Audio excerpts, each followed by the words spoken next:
Breaking news, প্রথমেই চাঞ্চল্যকর খবর। লাল টি শার্ট পরা যুবক আসলে কাকে পিটিয়েছিল? অবশেষে মুখ খুললেন রাশেদ খান। দ্বিতীয় সংবাদ, টানটান উত্তেজনা, জাপা কার্যালয় ঘিরে এখন পুলিশের কড়া সতর্ক অবস্থান। তৃতীয় খবর, হুঁশিয়ারি উচ্চারণ, হাসনাত স্পষ্ট জানালেন, নিয়ম পরিবর্তন করে নির্বাচন হলে আমাদের কোনো আপত্তি থাকবে না। এবার চতুর্থ ব্রেকিং নিউজ, তীব্র নিন্দা। নূরের ওপর হামলার ঘটনায় ফুঁসে উঠলেন বিএনপির ভারপ্রাপ্ত চেয়ারম্যান তারেক রহমান। তিনি জোরালো কণ্ঠে জানালেন, অবিলম্বে তদন্ত করতে হবে। এতক্ষণ শুনছিলেন সংবাদ শিরোনাম, এবার বিস্তারিত। Breaking news. রাজধানীর কাকরাইল জাতীয় পার্টির কেন্দ্রীয় কার্যালয়ের সামনে ভয়াবহ সংঘর্ষ ও রক্তাক্ত হামলার ঘটনা ঘটেছে। আওয়ামী লীগ বিরোধী মিছিল চলাকালীন হঠাৎ করেই শুরু হয় ইট পাটকেল নিক্ষেপ এবং গণ অধিকার পরিষদের নেতাকর্মীদের ওপর অপ্রতিরোধ্য হামলা। এ সময় মারাত্মকভাবে আহত হন দলটির সভাপতি ও ডাকসুর সাবেক ভিপি নুরুল হক নূর। ঘটনাস্থলে একটি চাঞ্চল্যকর দৃশ্য ভাইরাল হয়েছে। লাল রঙের শার্ট পরা এক যুবককে দেখা যায়, তিনি বেধড়ক আঘাত করছেন। আর সোশ্যাল মিডিয়ায় ছড়িয়ে পড়া ভিডিওতে দেখা যায় নুরুল হক নূর এবং তার সহকর্মীরা রক্তাক্ত অবস্থায়। কিন্তু প্রশ্ন উঠছে, আসলে কাকে পেটালো এই লাল টি শার্ট পরা যুবক? গণ অধিকার পরিষদের সাধারণ সম্পাদক রাশেদ খান সামাজিক যোগাযোগ মাধ্যমে দাবি করেছেন, লাল শার্ট পরা যুবক নূরকে নয় বরং ছাত্রনেতা সম্রাটকে মারধর করেছেন।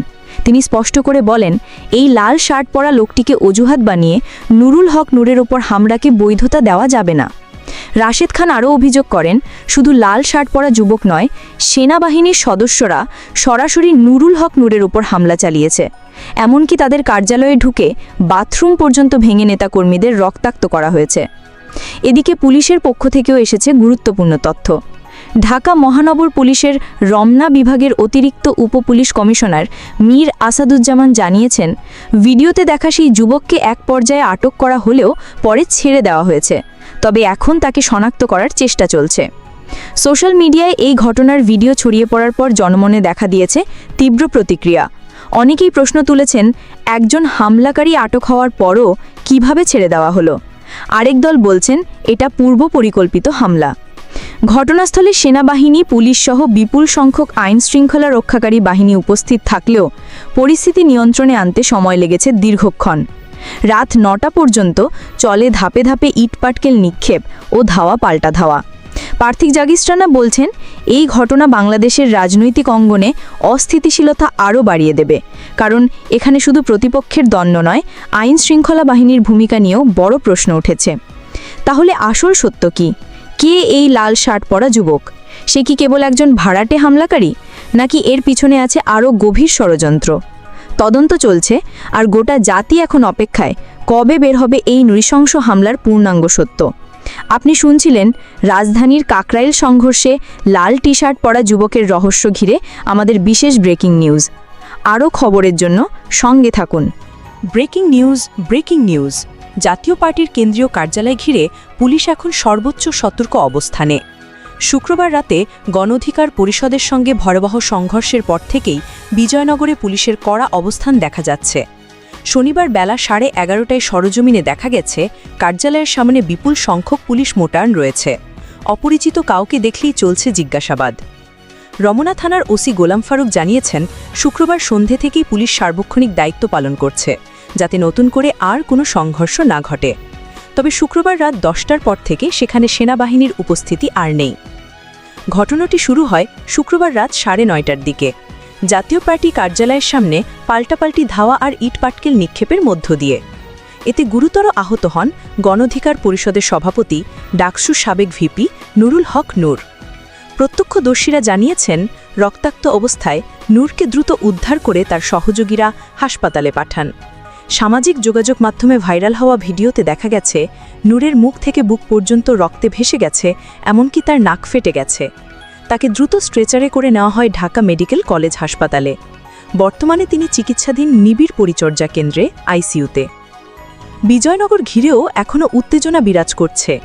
প্রশ্ন থেকে যাচ্ছে, এই রাজনৈতিক সহিংসতা আবারও কি বড় সংঘাতের ইঙ্গিত দিচ্ছে? ব্রেকিং নিউজ নুরুল হক নূরের ওপর হামলার ঘটনায় তীব্র নিন্দা জানিয়েছেন বিএনপির ভারপ্রাপ্ত চেয়ারম্যান তারিক রহমান। শনিবার নিজের ভেরিফাইড ফেসবুক পেজে দেওয়া এক বার্তায় তিনি শুধু নিন্দাই জানাননি, বরং নূরের দ্রুত আরোগ্য কামনা করেছেন এবং ঘটনার সুষ্ঠু তদন্তের আহ্বান জানিয়েছেন। তারিক রহমান সতর্ক করে বলেছেন, আমরা এখন এক সংবেদনশীল সময় অতিক্রম করছি, যার প্রথম পদক্ষেপ হল জাতীয় নির্বাচন। তাই এই ধরনের সহিংস ঘটনা যেন দেশের গণতান্ত্রিক অগ্রযাত্রাকে বাধাগ্রস্ত না করে, সেটা সবার সম্মিলিতভাবে নিশ্চিত করতে হবে। তিনি আরও বলেছেন, গণতন্ত্রকামী সব পক্ষ, যার মধ্যে বিএনপি ও এর জোটসঙ্গীরা রয়েছে, অবশ্যই সংযম ও সহনশীলতা বজায় রাখবে। গত বছরের গণ অভ্যুত্থানের চেতনা অবশ্যই বিজয়ী হতে হবে। তারিক রহমানের মতে, বাংলাদেশকে এগিয়ে নিতে হলে আমাদের সহিংস জনতার সংস্কৃতির বিরুদ্ধে সজাগ থাকতে হবে, প্রতিষ্ঠা করতে হবে আইনের শাসন, গড়তে হবে শান্তিপূর্ণ ও স্থিতিশীল দেশ। তিনি জোর দিয়ে বলেন, জনগণকে গণতান্ত্রিক পথে ক্ষমতায়ন, সবার জন্য ন্যায় বিচার, সমতা ও মর্যাদা নিশ্চিত করেই আমরা পারব ঐক্যবদ্ধ জাতি হিসেবে সফল হতে। বিএনপির ভারপ্রাপ্ত চেয়ারম্যানের এই বার্তায় স্পষ্ট, নূরের ওপর হামলার ঘটনাকে শুধু একটি রাজনৈতিক আক্রমণ নয়, বরং গণতন্ত্রের জন্য বড় হুমকি হিসেবেই দেখা হচ্ছে। ব্রেকিং নিউজ বাংলাদেশের নির্বাচন ইস্যুতে আবারও উত্তপ্ত রাজনৈতিক মঞ্চ। জাতীয় নাগরিক পার্টির দক্ষিণাঞ্চলের মুখ্য সংগঠক হাসনাত আবদুল্লাহ কুমিল্লার দেবিদ্বারে এক সভায় বলেছেন, যে সংবিধানের দোহাই দিয়ে হাসিনা দিনের ভোট রাতে করেছে, সেই সংবিধান দিয়ে আর নির্বাচন চলবে না। তিনি স্পষ্ট জানিয়ে দেন, প্রধান উপদেষ্টা যদি নিয়ম পরিবর্তন করে আগামী মাসেই নির্বাচন দেন, তাহলে এনসিপির কোনো আপত্তি থাকবে না। তবে তার শর্ত, এখন চাই একটি নতুন সংবিধান। সভায় বক্তব্য রাখতে গিয়ে হাসনাত ব্যঙ্গ করে বলেন, হাসিনার সময় মানুষ ভোট দিতে পারেনি, যারা ভোট দিয়েছে তারা পুরো বই শিল মেরেছে।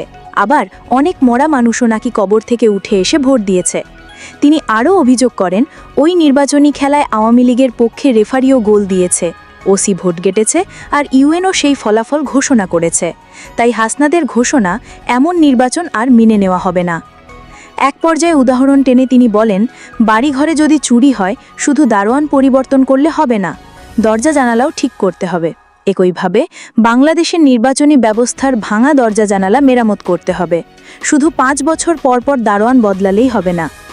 সভায় সভাপতিত্ব করেন দেবিদ্বার উপজেলা এনসিপির আহ্বায়ক জামাল মোহাম্মদ কবির। বিশেষ অতিথি হিসেবে উপস্থিত ছিলেন কেন্দ্রীয় সহ সাধারণ সম্পাদক এমএস সাইফ মুস্তাফিজ, যুগ্ম মুখ্য সংগঠক ডাক্তার মাহমুদা আলম মিতু এবং জাতীয় যুব শক্তির কেন্দ্রীয় সংগঠক নাজমুল হাসান নাহিদ। রাজনৈতিক অঙ্গনে প্রশ্ন এখন একটাই, হাসনাত আবদুল্লার এই ঘোষণা কি আগামী নির্বাচনের ধারা পুরোপুরি পাল্টে দেবে? সঙ্গে থাকুন, আমরা নজর রাখছি এই ব্রেকিং নিউজের ওপর।